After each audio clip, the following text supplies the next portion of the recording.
నా హృదయపూర్వక నమస్కారాలు. చాలా సంతోషంగా ఉంది. అవనిగడ్డ గురించి చాలా విన్నాను. మా వైఫ్ కూడా దగ్గర రేపల్లి నుంచి ఎప్పుడూ చెప్తూ ఉంటుంది. వాళ్ళ కజిన్స్ కూడా ఇక్కడ చాలా మంది ఉన్నారు. అవనిగడ్డలో బంధుత్వం చాలా ఉంది. సో ఈరోజు బుద్ధప్రసాద్ గారి గురించి పెద్దగా నేను చెప్పేది ఏమి లేదు. మీ అందరికీ కూడా తెలుసు. 56 ఏళ్ల నుంచి ప్రజాసేవలో ఉన్నారు. వారి కుటుంబం ఎంతో మంచి మనసు కలిగిన వ్యక్తి. మా ఫ్యామిలీకి కూడా చాలా క్లోజ్. సో చాలా సంతోషంగా ఉంది. ఆయనని మీరు దగ్గరుండి గెలిపించుకోవాలని నేను ప్రార్థిస్తున్నాను. అదే కాకుండా ఈరోజు నేను ఇక్కడ జనసేన పార్టీకి మద్దతు పలుకుతూ ఇక్కడ రావడానికి కారణం ఏంటంటే, మన రాష్ట్రం మొత్తానికి కూడా ఇదొక పెద్ద అవకాశం. అభివృద్ధి బాటన పట్టించే అవకాశం మీ అందరికీ ఉంది. మీరు దయచేసి ఆలోచన చేసి మంచి క్లీన్ గవర్నమెంట్ ఎవరు ఇవ్వగలరు? ఏ నాయకుడికి విజన్ ఉంది? పవన్ అన్న విజన్ ఏంటి? పవన్ అన్న విజన్ ఏంటో 3 గంటల్లో నేను తెలుసుకున్నాను. ఆయనకి చాలా ఫ్యూచర్ పైన చాలా విజన్ ఉంది. మన స్టేట్ ని 10 ఏళ్లలో ఎట్లా చూడాలని, మన యూత్ ఏం కావాలి. మనకి 50% population youth below the age of 40. So వాళ్ళకి ఏంటి ఉపాధి అవకాశాలు ఏంటి, మన రాష్ట్రం ఎక్కడికి వెళ్తుంది, అన్నిటిపైన ఆలోచన ఆయనకి ఉంది. దానికి ఒక విజన్ ఉంది. సో దానికి మద్దతుగా అలయన్స్ ఇప్పుడు వచ్చిన పార్టీలు, అదే కాకుండా సెంటర్ లో బీజేపీ, వాళ్ళ వల్ల మనకి ఎన్నో అభివృద్ధి ప్రాజెక్ట్స్ వస్తాయి. పథకాలు ఇంపార్టెంటే, కాదనట్లేదు.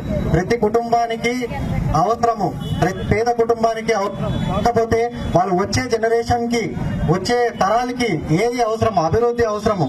వాళ్ళు కళలు కనాలా వద్దా? ప్రతి ఒక్కళ్ళు కళలు కనాలి. జీవితంలో పైకి వెళ్ళే కళ ప్రతి ఒక్కరికి ఉండాలి. ఇప్పుడు మా నాన్న కళ కనకపోతే నేను ఎప్పుడు క్రికెటర్ అయ్యేవాడిని కాదు. మా కొడుకు అవ్వాలని ఆయన ఎంతో కృషి చేసి ఆయన జీవితాంతం నా కోసం త్యాగం చేశాడు. అదే కాకుండా మన అందరం కూడా మన రాష్ట్రం కోసం మనం ఏం చేయగలం, ప్రజల కోసం ఏం చేయగలం, ప్రజాసేవ కోసమనే నేను 7 నెలలు మొత్తం రాష్ట్ర వ్యాప్తంగా తిరిగాను. దాని తర్వాత నాకు అర్థమైంది ఒక విషయము. ఆ పార్టీలో, వైఎస్ఆర్సీపీ పార్టీలో ఉంటే ప్రజాసేవ చేయలేము. మనకి బానిసత్వం తప్ప ఏమీ మిగలదు.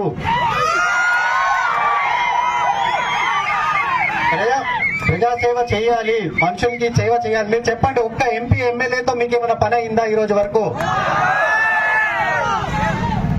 వాళ్ళు ఏమి, ఎక్కడ ఉన్న వైసీపీలో ప్రతి ఎంపీ ఎమ్మెల్యే ఆయన కాలి కింద చెప్పులే. ఆయన ఎక్కడ వదిలితే అక్కడే ఉండాలి, మళ్ళీ వేసుకునేదాకా అక్కడే ఉంటారు. వాళ్ళతో ఏ పని అవ్వదు. సో మీరు దయచేసి ఆలోచన చేయండి. ప్రజల కోసము, మీ ప్రాంతం కోసము, మీ పంచాయతీ కోసము, మీ మండల్ కోసం ఎవరు చేయగలరు?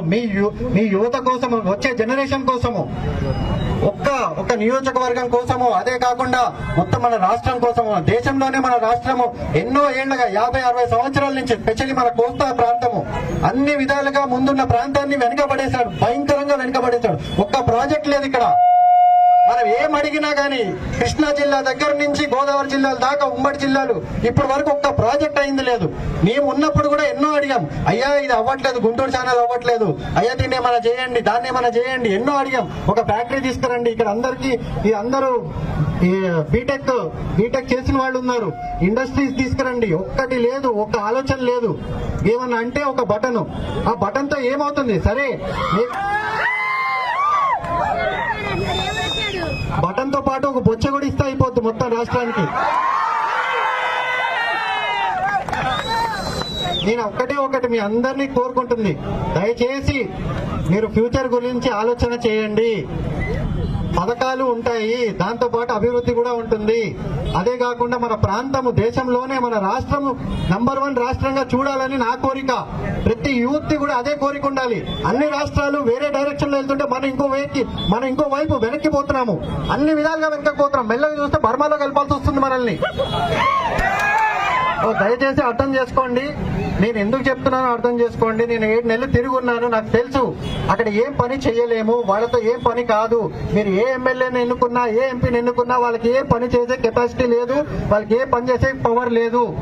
సో ఈ రోజు ఇంకొకటి, జనసేన పార్టీ అనేది ప్రతి కులాన్ని, మతాన్ని ఒకటేలాగా చూసి అందరికీ ఈక్వల్ ఆపర్చునిటీ ఇచ్చి సామాజికంగా, రాజకీయంగా అందరినీ ముందుకు తీసుకుని వెళ్లే ఏకైక పార్టీ జనసేన పార్టీ. ఆ జెండా కింద ఆయన ఆయన విజన్ మొత్తం రాష్ట్రానికి కులాలు మతాలు భేదాలు మన ఇళ్ళ కొట్టిన రోజు మనం ముందుకెళ్తాము. ప్రతి ఒక్కరము జన సైనికుడు అంటే మనం అరవటం కాదు, కేకలు పెట్టడం కాదు, ఒకరిని కొట్టడం కాదు.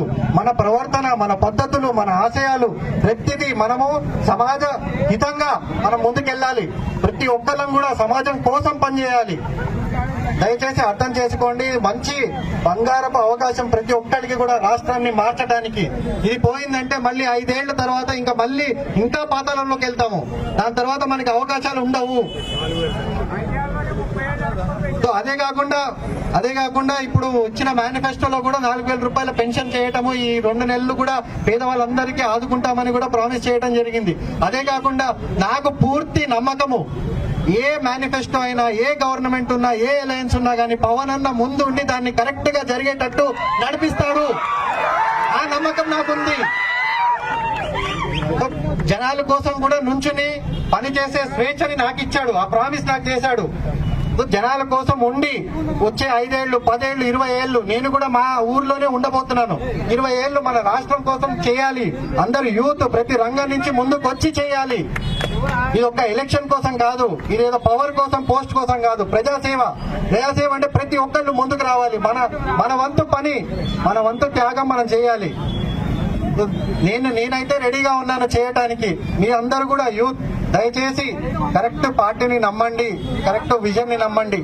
నమ్మి ముందుకెళ్లి బుద్ధప్రసాద్ గారిని, బాలశౌరి గారిని, ఇంకా మొత్తం అలయన్స్ ని గాజు గ్లాసు పైన ఓటేసి మొత్తం అలయన్స్ ని గెలిపిస్తారని పూర్తి నమ్మకంతో ఈ రోజు అన్ని వదులుకొని, నా మొత్తం జీవితంలో వదులుకొని ఇక్కడ మీకోసం వచ్చి